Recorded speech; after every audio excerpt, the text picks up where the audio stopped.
Good morning, Sparrows Point Middle School. This is your friendly neighborhood stat teacher, Mr. Wickman here. And this morning I'm going to show you how to log into Schoology and join our student group this year. So the first thing you want to do after you have already logged into BCPS 1 is to click on the Schoology Learning Management System. My homepage may look a little bit different than yours, but you should have some similar options at the top.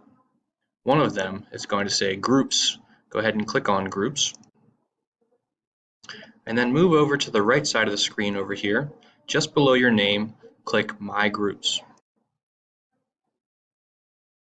Now I'm already a member of a lot of groups, so I have them all listed here. But you will have to join a group. It's going to ask you for an access code. Our access code is C5-2G-W-5KPP9.